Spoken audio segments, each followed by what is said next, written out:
Well, segmenting is the best way to guarantee you get a full media spread. For instance, Wi-Fi traffic is cheaper and much more abundant than 3G traffic. So if you don't target each carrier separately, a large majority of the traffic you're going to get is going to be Wi-Fi, and that's going to limit your ability to optimize moving forward. This is also sort of a preemptive move, since chances are that down the line you'll see different performance on a number of parameters, and ultimately end up separating them. So separating them to begin with saves you time down the line.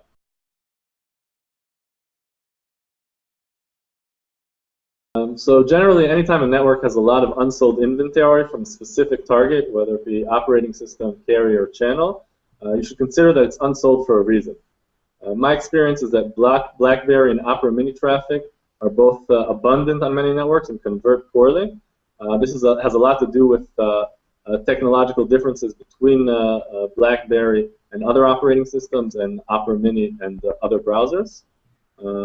This isn't always the case, but it is more often than not.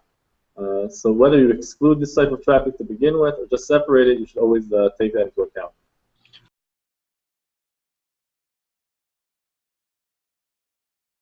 This really depends on what's important to the marketer.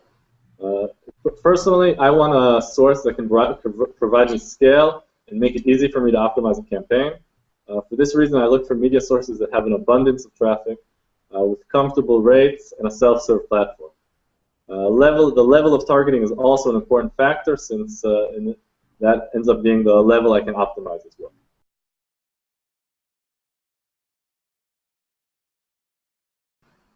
The PCD rule stands for publisher, carrier, and device, and that's the order of the parameters in which we look at when we're optimizing.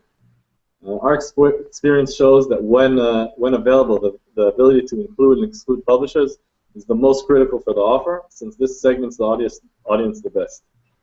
After that, we optimize based on carrier, since there tend to be only 3 to 5 major carriers in a given market, and it's usually easier to see the trends at the carrier level. And then finally, device level. Because there are so many devices, it usually takes a longer time to be able to gain enough data to really be able to optimize based on device.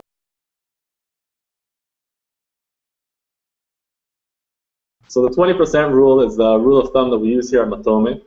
Basically, it says that if we see a 20% return on a campaign after the initial launch, that indicates that the campaign has the potential to eventually be profitable. This is, of course, only true for campaigns that were set up properly with the correct segments.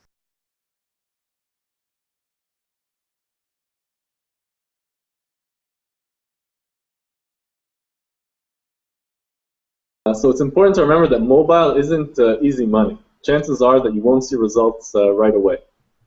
Getting a feel for your media source, such as the best performing offer types, which segments to exclude from the beginning, which markets work well, those types of things take time, and they're only achieved after a lot of testing and through cultivating a relationship with your account manager.